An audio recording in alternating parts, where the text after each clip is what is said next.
الحمد لله الكريم المنان على ما هدانا إلى الإسلام وأرشدنا للإيمان،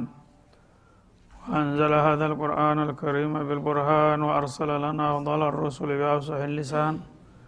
وله الحمد والشكر على هذه النعم العظيمة والآلاء الجسيمة، والصلاة والسلام على خير خلق الله وخاتم رسل الله الذي قال ما اجتمع قوم في بيت من بيوت الله يتلون كتاب الله ويتدارسونه فيما بينهم إلا نزلت عليهم السكينة وغشيتهم الرحمة وحفتهم الملائكة وذكرهم الله في من عنده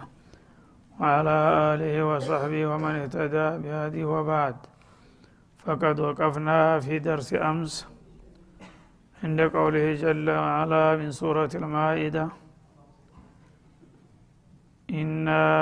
أنزلنا التوراة فيها هدى ونور يحكم بها النبيون الذين أسلموا للذين هادوا والربانيون والأحبار بما استحفظوا من كتاب الله.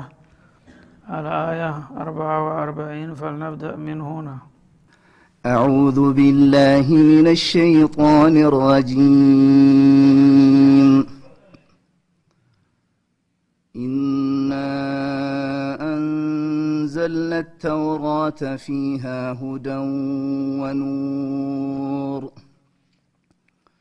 يحكم بها النبيون الذين أسلموا للذين هادوا والربانيون والأحبار بما استحفظوا من كتاب الله وكانوا عليه شهداء فلا تخشوا الناس واخشوني ولا تشتروا بآياتي ثمنا قليلا ومن لم يحكم بما أنزل الله فأولئك هم الكافرون. وكتبنا عليهم فيها أن النفس بالنفس والعين بالعين والأنف بالأنف والأذن بالأذن والسن بالسن والجروح قصاص، فمن تصدق به فهو كفارة له، ومن لم يحكم بما أنزل الله فأولئك هم الظالمون. وقفينا على آثارهم بعيسى ابن مريم مصدقا لما بين يديه من التوراة، وآتيناه الإنجيل فيه هدى ونور ومصدقا لما بين يديه من التوراة وهدى وموعظة للمتقين. وليحكم أهل الإنجيل بما أنزل الله فيه، ومن لم يحكم بما أنزل الله فأولئك هم الفاسقون. وأنزلنا إليك الكتاب بالحق مصدقا لما بين يديه من الكتاب ومهيمنا عليه، فاحكم بينهم بما أنزل الله ولا تتبع أهواءهم عما جاءك من الحق، لكل جعلنا منكم شرعة ومنهاجا، ولو شاء الله لجعلكم أمة واحدة ولكن ليبلوكم فيما آتاكم فاستبقوا الخيرات إلى الله مرجعكم جميعا فينبئكم بما كنتم فيه تختلفون وأن احكم بينهم بما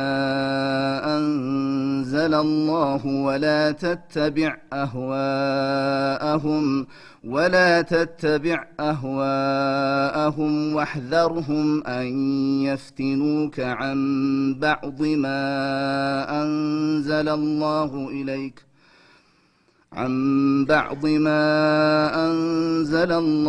إليك وأن احكم بينهم بما أنزل الله ولا تتبع أهواءهم واحذرهم أن يفتنوك عن بعض ما أنزل الله إليك فإن تولوا فاعلم أنما يريد الله أن يصيبهم ببعض ذنوبهم وإن كثيرا من الناس لفاسقون أفحكم الجاهلية يبغون ومن أحسن من الله حكما لقوم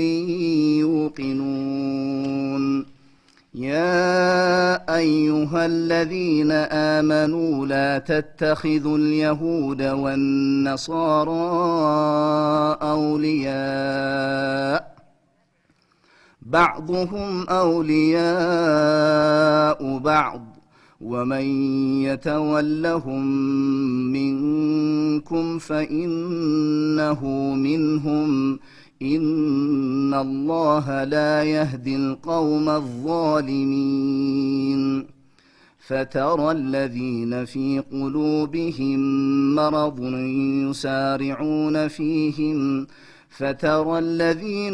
قلوبهم مرض يسارعون فيهم يقولون نخشى أن تصيبنا دائرة فعسى الله أن يأتي بالفتح أو أمر من عنده فيصبحوا على ما أسروا في أنفسهم نادمين. أعوذ بالله السميع العليم من الشيطان الرجيم ቀደም ሲል እየቀጠለ የመጣው የይሁዶች ቂሷ ከነብዩ ጋር አለይሂ ሰላቱ ወሰለም ያረጉት የነበረውን አተካራ በመግለጥና በማጋለጥ ተንኮላቸውን እነሱ ራሳቸውን ቢያወድሱና ቢቀድሱ እንኳን በአላህ ዘንድ ከእምነት ውጭ እንደሆኑ መርዶውን ነግሮ ነበር የቆመው ወማ ኡላኢከ ቢልሙእሚኒን እናንተ ያው የመጨረሻው ነብይ ከመጣ በኋላ እሱን አንቀበልምና አንከተልም ካላችሁ ምንም እንኳን ራሳቸውን እንደ አማኝ አርጋችሁ ብትቆጥሩ በእኛ ዘንዳ እነዚህ አማኞች አይደሉም ብሎ አሰናብቷቸው ነበር። ለምን የአላህን Subhanahu Wa Ta'ala ቃል ኪዳን በማፍረሳቸውና ነብዩን በመቃወማቸው ሳቢያ ማለት ነው። ስለዚህ በማንኛውም ጊዜ በየትኛውም ሀገር ነብዩ መሐመድ አለይሂ ሰላቱ ወሰለም ተልከው ከመጡ በኋላ እሳቸውን ሳይቀበልና ሳይከተል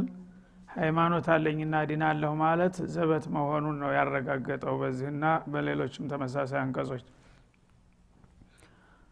ኢና አንዘልነ ተውራት እኛ ካሁን ቀደም ተውራት የተባለን ኪታብ በእርግጥ አውርደናል ይላል አላህ Subhanahu Wa Ta'ala። ተውራት በነብዩላህ ሙሳ ላይ የወረደው ታዋቂ ኪታብ ነው እና ያን ተውራትን በቀጥታ ነብዩላህ ሙሳ ከጌታው የተሰጠና የተወረደለት መሆኑን መሰከረ ማለት ነው። ወሰዲቀን ሚለው ለዚህ ነው። ፊሃ ሁደን በዛይ ተውራት በተባለች ኪታብ ውስጥ ብቁ የሆነ መመሪያ አለ እና ለሰው ልጆች በጊዜውና በወቅቱ አስፈላጊና በቂ የሆነ መመሪያ ተሞልቶባት ነው የተወረደችው ተውራት ይላል። አሁን ግን እንደዛ አይደለም አለ የተባለው ትርጉም ማለት ነው። የተለያዩ ቂሷዎችና የተለያዩ የግለሰቦች ደብዳቤ ነው ተከማይቶ የሚገኘው ኪታብ ሙቀደስ ተብሎ ፊት ግን ልክ እንደ ቁርአን የተለያዩ የሰው ልጆችን ህይወት የሚዳስሱና ችግሮችን መፍትሄ የሚሰጡ በርካታ አንቀጾች የተሞላበት አድርጌ ነው ያወረድኩት ተውራትን እያለ ነው አላህ። የሰው ልጆች መፍትሄ የሚሰጥ አንቀጽ አሁን ብዙ ይሄ ግባ የሚባል ነገር የለውም። ወኑሩን እንደገና አንጸባራቂ ብርሃን አለበት። በዛ በተውራት ውስጥ ሐቅና ባጢልን ገልጸው የሚያሳዩና አጉልተው የሚያመላክቱ መመሪያዎችና ደንቦች አሉባት ይላል። ያህኩሙ ቢሃ ነቢዩን እና በዛ ወቅት ተውራት ስትወረድ ነቢዮች ህዝቦችን እንዲመሩና እንዲዳኙባት ብዬ ነው ያወረድኩት ይላል። እና ለብዙ ነብይ መመሪያ ነው የሆነው ተውራት። መጀመሪያ ሙሳ ይቀበሉት እንጂ ከሙሳ በኋላ በመቶ የሚቆጠሩ ነብዮች ተውራት ነበረ መመሪያቸው ማለት ነው። ያው ነብዩ እድሜው አልቆ ሲሄድ ሌላ ነብይ ይተካል። አዲስ መመሪያ ግን ኪታብ አይወረድለትም። ያው ተውራትን እንደገና አስተባበር በተውራት ላይ ተመራ ተብሎ ነው የሚሰጠው ኃላፊነቱ ማለት ነው። ስለዚህ ከዚህ አቋያ ተውራት ትልቅ ግምት የሚሰጠው ኪታብ ነው። የበርካታ ነብዮች መመሪያ ነውና እነዛ ነብዮች አላህ Subhanahu Wa Ta'ala ከመረጣቸውና ከላካቸው በኋላ አዲስ መመሪያ ሳያስፈልጋቸው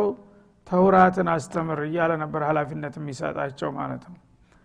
እና በዛ በተማሩትና ባስተማሩት ተውራት ህዝባቸውን ይመሩና ያስተዳድሩ ነበር። ለዲንም ለዱንያም አስፈላጊውን መመሪያ ይሰጡ ነበር ማለት ነው። الذين اسلموا انقادوا لطاعه الله سبحانه وتعالى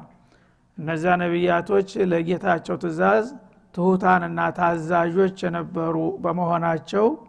በኪታብ በተውራትን አስተምሩ በየበሰጠዋቸው ኃላፊነት በሚገባ ኃላፊነታቸውን ይወጡ ነበር። ለነማ ነው ዳኝነት የሚሰጡት? ለለዲና ሃዱ ይሁዳንን ለሚሉት ህዝቦች ይላል ማለት ነው። ያው የነብዩላህ እስራኤል ወይም የያዕቆብ ልጆች ነን ለሚሉ ሰዎች ሁሉ መመሪያ በቂ ነውና ተውራት አዲስ መመሪያ አያስፈልግም። ተውራትን ይዛችሁ ወደ እስራኤል ትውልዶች በመግባት እንደ አዲስ አስተምሩና አስተባብሩ እያል ይሁዶችን እንዲመሩበት ልከንቸው ነበር ይላል። ስለዚህ ተውራት ታላቅ ኪታብ እንኳን ቢሆን ዓለም አቀፍ እንዳልነበረ በግልጥ አስቀመጠ እዚህ ላይ ማለት ነው። ለለዲና ሃዱ ለይሁዶቹ መመሪያ በየነ የላኩት ይላል። ለብዙ ትውልድ አገልግሏል፣ ግን ከይሁዳ ወጥቶ አልሄደም ማለት ነው። እና የዓለም አቀፍ መጽሐፍ ነው የሚባለው የለም። እርግጥ ነው ማንኛውም ያልተላከለት ህዝብ በገዛ ፍላጎቱ እኔና ሃይማኖት ፈልገዋለሁ ብሎ ቢቀበል ላንተ አልተላከለህምና አይመለከተህም ተብሎ አይከለከልም። ግን ግዴታው በቀጥታ የሚያነጣጥረው ሙስተህደፉ በኒ እስራኤል ነው ማለት ነው። በኒ እስራኤል የሆነ ሰው ኪታቡ ላንተ ነው የመጣው ተብሎ ይነገረዋል። ከዛ ሌላ ያለው ቢፈልግ ይገባል፣ ቢፈልግም የሚያስወቅሰው ነገር አይደለም፣ አይመለከተውምና ማለት ነው። ስለዚህ የሰው ልጆች የሚያሳዝኑት እንግዲህ ታላላቅ በዓለም አቀፍ ታዋቂ የተባሉት መጽሐፎች ተውራትና ኢንጂል ናቸው። አሁንም እንግዲህ አዲስ ብሉክ እንትና እየተባለ የሚከባባንዲ ጥራዝ ነው ያሉት። እነዚህም እንግዲህ ተበርዘው ተከልሰው ተሰርዘው ነው ያሉት። ግን የዓለም መጽሐፍ አስመስለው ለዓለም አላህ የላካቸው መጽሐፍ አድርገው ነው የሚሰብኩት ማለት ነው። ለዓለም የተላከ መጽሐፍ የለም ከቁርአን በስተቀር። ሱብሃንአላህ። የሰው ልጅ አለመታደል ሆኖ ለዓለም የተላከውን አንቀበልም ብሎ ያልተላከውን የኔ ኪታብ ነው ይላል ማለት ነው። በሁለቱም ላለመጠቀም ማለት ነው። የማይመለከተውን የኔ ነው ብሎ ያቀፋል የእስራኤልን ኪታብ ማለት ነው። ለዓለም አቀፍ የተላከውን ደግሞ ይሄ የአረቦች ኪታብ ነው አንፈልገውም ይላል ማለት ነው። ምስራቁም ምዕራቡም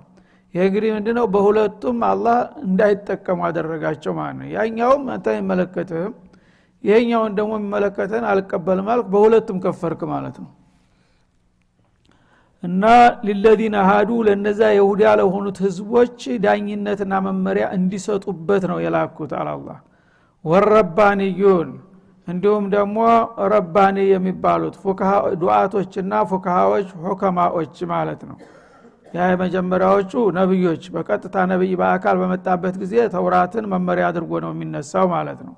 በመሐከል ክፍተት ሲፈጠር ደግሞ ነብዮች አልፈው ሌላ ተረኛ አስተሚመጣ ድረስ ባለው ክፍለ ዘመን ደግሞ ረባኒዮች ያገለግላሉ ማለት ነው። ረባኒ ማለት ያው ዑለማ ማለት ነው። አላህን የሚፈሩ የጌታን ትእዛዝ የሚያከብሩ ዑለሞች በዛው ትውልድ ውስጥ ያን ተቀዳሚው ነብይ ሐላፊነቱን ይረከቡና ህዝባቸው ባዶ እንዳይሆንባቸው በዛ በተውራት ይመራሉ ነብይ ሲመጣ ግን በቀጥታ እንደገና ወደ ነብዩ ይተላለፋል ሐላፊነቱ ማለት ነው ወልአህባሩ ሊቃውንቶች ወይም ባህታውያን ሊቃውንቶች ወይም ባባሳት እንደማለት ነው ከፍተኛ ማዕረግ ላይ ያሉት አህባር ይባላሉ መለስተኛ ላይ ያሉት ረባኒ ይባላሉ ዑለማዎች ዱዓቶች ረባኒዮች በሚለው ውስጥ ይገባሉ ማለት ነው አህባር ማለት ደግሞ ቁንጮ ላይ ያሉት በክርስቲያና ለምሳሌ ባባሳት የሚባሉት በይሁዳ ደግሞ ኻኻማት ይባላሉ ማለት ነው በዛ ደረጃ ያሉት ሰዎች ሁሉ እየተቀባበሉ በተውራት የእስራኤልን ህዝብ እንዲመሩ አድርገን ልከንላቸዋል ይላል ማለት ነው ቢመስተህፊዙ ሚን ኪታቢላህ የአላህን ኪታብ እንዲጠብቁ በተጣለባቸው ሐላፊነት መሰረት ማለት ነብዩም ይሁን ወይም ከሱ ጀርባ የሚመጣው ረባኒ ወይም ዑለማ ሁከማ የሚባሉት እያንዳንዳቸው ተውራትን ለእስራኤል ዘሮች የማስተማርና የማስተማበር ሐላፊነት አላህ ጥሎባቸዋል በዛ በተጣለባቸው ሐላፊነት መሰረት ሁሉም የበኩላቸውን ድርሻ ተወጥተዋል ብሎ ይመሰክርላቸዋል ማለት ነው ወካኑ አለይሂ ሹሃዳ እና በዚህ በተውራት ላይ ደግሞ ምስክሮችም አድርጓቸዋል እኔ ያው ፍቃዴን በተውራት ውስጥ ልኬላችኋለሁ ይሄንን የኔን ፍቃድና ትእዛዛት ያከበረ ይጸድቃል ያልሆነ ግን ከሃዲ ነው ይሄንን እናንተ መስክሩ ብሎ ምስክር አድርጓቸዋል ማለት ነው በዛ በተሰጣቸው ሐላፊነትና በምስክርነታቸው የጌታን መልእክት ለህዝብ አስተላልፈዋል በየጊዜውና በየሀገሩ ይላል እና በዛ መሐከል የተለያየ እንቅፋት ሲያጋጥማቸውና ወይም ደግሞ በዱንያ ሊያታልሏቸው ሲሞክሩ ጥላቶቻቸው እንዳይበሉ ለማስጠንቀቅ ፈላ ተخشوا الناس አለ የኔን የሰጣዋቸውን ሐላፊነት በብቃት በመወጣትና ህግን ለማስከበር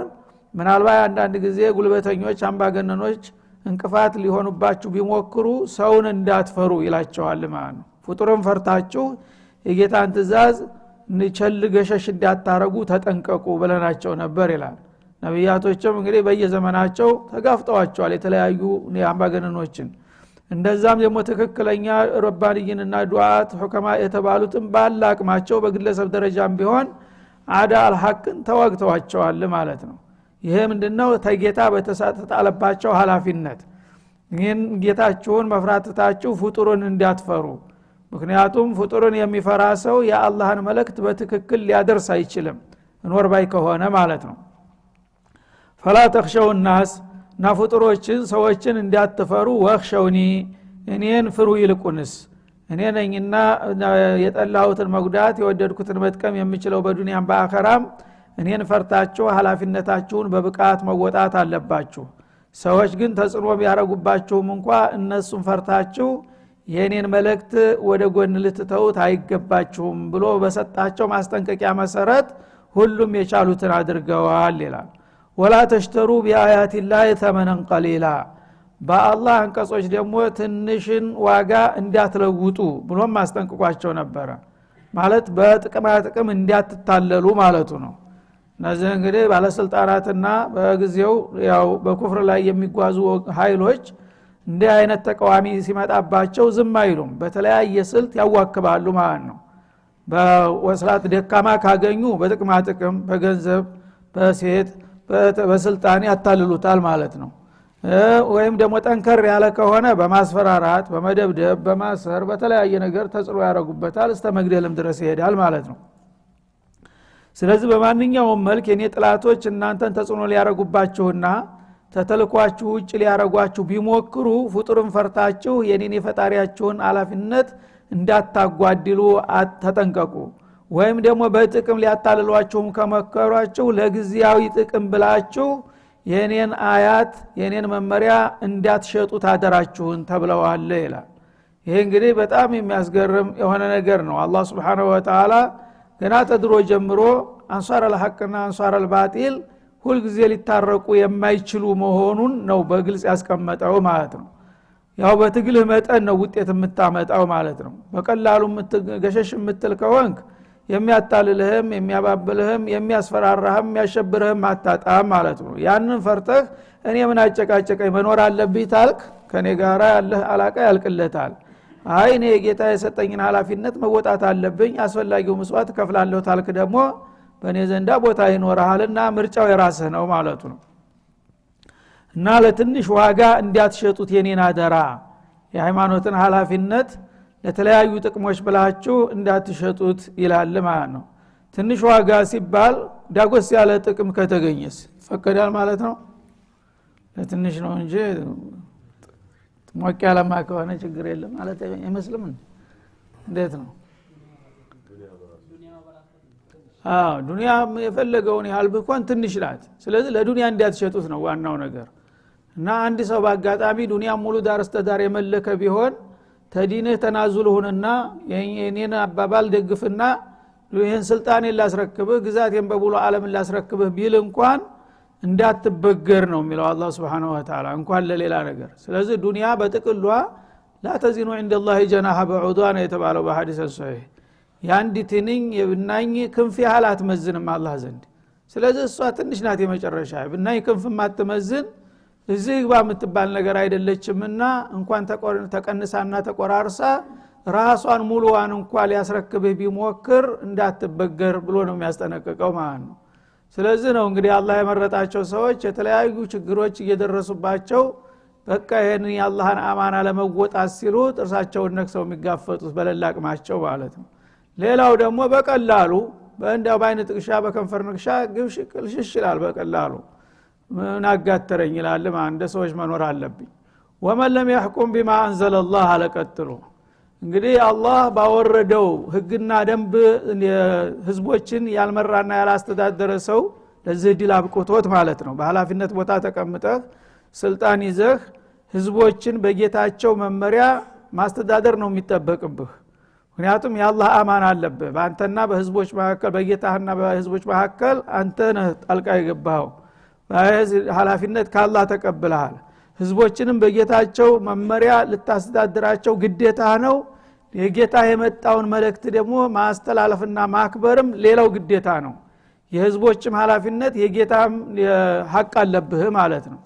ይሄንን እንግዲህ ሐቅ ላለመወጣት ወመን ለም يحكم ስልጣኑን ተተቆናጠጥክ በኋላ ለመኖርና ለጊዜያዊ ጥቅም ብለህ ቢማ አንዘለላህ አላህ ባወረደው ያልፈረደና ያላስተዳደረ ከሆነ فاولئك هم الكافرون የዛ አይነት ኃላፊዎችና ወይም ባለስልጣናት እነዚህ የለየላቸው ካህዲዎች ናቸው ይላል አላህ Subhanahu Wa Ta'ala ምክንያቱም የخلቅንም የኻሊቅንም ሐቅ ያጠፉ በመሆናቸው እና አላህ እንግዲህ ስልጣን ከሰጠህ የፍርሷ መጥቷል እጀ ገብቷል ካሁን በኋላ ነው እንግዲህ የፈለገው ይሁን የአላህን አማና መወጣት አለብኝ ሰዎችን በማሳመን በማግባባት ሁኔታውን በማስረዳት ያለ አቅምህን ሁሉ ተጠቅመህ ይሄ የአላህ ፍቃድ ተጥቢቅ እንዲደረግ መጣር አለብህ እስከ መጨረሻው ድረስ ማለት ነው ያንን ማድረግ ተተህ ግን ለጊዜያዊና ለግላዊ ጥቅም ራስክን ሽጠህ እኔ የአካባቢ ሰዎች ይሄን ነገር አልለመዱትም አያውቁትም አይቀበሉኝም እንዲያውም ይሄን ታልኩኝ ሌላ ስም ይሰጡኝና ያባርሩኛል ብሎ ገሸሽ የሚል ከሆነ አለቀለት ወደቀ ማለት ነው የአላህን አማና በላ ስለዚህ በመሆኑም ተወዲሁ ቁርጡን ወቀው የዛ አይነት እድል ሰጥቻቸው ስልጣን ቦታ ላይ ደርሰው በእኔ ፍቃድ ህዝቦችን ያልመሩና ያላስተዳደሩ ኃላፊዎች فاولئك هم الكافرون እነዚህ የለየላቸው ካህዲዎች ናቸው ሲል አላህ የራሱን ብያኔ ሰጠ ማለት ነው ስለዚህ ተክፊርይን ይላል ሱብሃንአላህ ሙስሊም ነን ይያሉ እንደገና የሸሪዓ እንትን ተጥቢቅ አይደረግብንም ብለው የሚከራከሩ ሰዎች አሉ ይሄን ነገር እኛ እንደው ማናስበውም አንፈልገውም ይላል አፉን ከፍቶ ማለት ነው ታዲያ ምኑ ላይ ነው አንተ ሙእሚን የሆንከው በሰይጣንማ መመሪያ ህዝቦችን የሚያምስ መጭ ታጣቃለህ ምድር አንተ ሙእሚን መሆነ የጌታን አላማ ለመወጣት ስትችል ነው እንጂ አለበለዚያ አንተ እኔ ስልጣን ካገኘሁላችሁ ምን ጎደለባችሁ እኔ ከተመቸኝ ለምን ይርባችኋል የሚልማ ወትሮስ መጫተን እናቃለን እና የጌታን መመሪያ የሚያስከብር መሆን አለበት ይሄንን ኃላፊነት ማትችል ከወቅ መግባት የለብህም መጀመሪያ ነው የሚለው አላህ Subhanahu Wa Ta'ala ገብተህ ግን የኔን አደራ ከሸጥክ ያኔ አንተ ከካፊሮች ጋር ነው የምትደመረው በማለት ከወዲሁ እንትን ያለ ይሄ የአላህ ፈትዋ ነው የአላህ ብያኔ ነው አሁን ጊዜ በተለያዩ ሀገሮች እንደምትሰሙት ፍጥጫ አለ እስላምይን በሚባሉትና በሌላው በአልማንዩ መካከል ማለት ነው ስለዚህ ስሙ ሙስሊም ነው እነዚህ የተለየ ስም ይሰጣቸውና በጌታ መመሪያ እንሂድ ስላሉ ብቻ በጉድ ይወጣሉ ያብጠለጥሏቸዋል ስለዚህ የምስራቁንም የምዕራቡንም ድጋፍ ለማግኘት ህዝብን ሽታው እነሱ ለመደሰት እኛ ሙስሊም ነን አንተ የተለየ ሙስሊም ነህ ተክፊርይን ይላል አፉ ሞልቶ በአለም መስሜዲያ ላይ ሙስሊም ነኝ እያለ ተጥብቀ ሸሪዓ እናርግ የሚሉትን እናንተ ሙስሊሞችን እንደ ካፊር የምትቆጥሩ ይላል እነሱ ምን ይቆጥራሉ ራስን የከፈርከው ራስ ሸርዓኛ አንፈልግም ስትል ከፍራል ያው አላህ ወመን ለም يحكم بما انزل الله فاولئك هم الكافرون እያለ ውሳኔውን የሰጠው አላህ ነው ሰዎቹ ግን እነሱን ተእስላም እንዳሰናበቷቸው እንዲያባረራቸው አድርገው እንደዚህ እኛን እንደ ሙስሊም የማይቆጥሩ ካፊር ናችሁ የሚሉ ብለው ይወነጅሏቸዋል ማለት ነው አላህ ያለውን ማለት እንኳን ተከለከለ ማለት ነው አላህ እንዲህ ብሏል የሱን ሸርዕ ተጥቢቅ ለማድረግ የማይሞክር ሰው አቅቶት አዳቅቶት ከሆነ ችግር የለም የሚችለውን አድርጓል ግን የማይሞክር ከዛም አልፎ የማይከጅልና የማይፈልግ ከሆነ እሺ ምን ይባል የሰው ካፊር ካልሆነ ማን ነው ታዲያ ካፊር የሚሆነው ለምን እንዲህ አላችሁን ብለው ነው እንግዲህ ከአዳው አላህ ጋር ሽንጣቸውን ገትረው የሚከራከሩት ማለት ነው ስለዚህ የአላህን ሸርዕ የማይፈልግ ሰው ሐታ አፋውጥቶ እንኳን ባይናገር በስሜቱ እኔ ሸርዕ ተጥቢቅ መደረግ አልፈልግም የሚል አቋም ያለው ሰው ካፊር ነው አላህ አረጋግጦበታል ማለት ነው ይሄን የሚባለው ግን ያው የተለያዩ ማብራሪያዎች ያስፈልገዋል በጥቅሉ ሳይሆን ማለት ነው አንድ ሰው ስልጣን ይዞ በተጥቢቅ ሸሪዓ ለማድረግ ሳይችል የቀረሰው ሊኖር ይችላል ፍላጎቱ ነው ጥረቱ ነው ምኞቱ ነው ግን አልተሳካለትም ምን ይሄን ሰውዬ ካፊር አትለውም ማለት ነው እሱ የሚፈልጋል ይጥራል ይሞክራል ግን የተለያዩ እንቅፋቶች አሉ እንደምታውቁት ባሁኑ ጊዜ የተለያየ ፓርቲ የተለያየ አመለካከት ያለው አለ አንተ እንዳልከው ሊሄድልህ አይችልም ማለት ነው ግን አንተ ትጥራለህ ትሞክራለህ ሌሎቹ ግን ያን ነገር የማይቀበሉህ ከሆነ በእና አሽየት ወዱሃ ባንድ ጊዜ የምፈልገው ነገር ሊመጣልህ አይችልም ማለት ነው ህዝቡም እንደዛው የተዘበራረቀ ነው የተለያየ አመለካከት የተለያየ እምነት ስላለው የተወሰነው ቡድን ይሄን ይደግፋል ሌላው ይሄን ይደግፋል ያው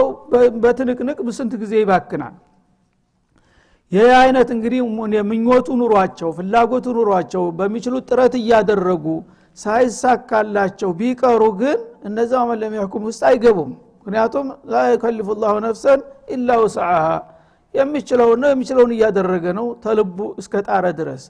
ግን እኔ እቺን ስልጣን ታገኘውኝ የፈለገው የሰይጣን መመሪያ ይሆን ህዝቡ ቢፈልገውን ወይም ነገሌ ፓርቲ ጋር እንዳልጣላ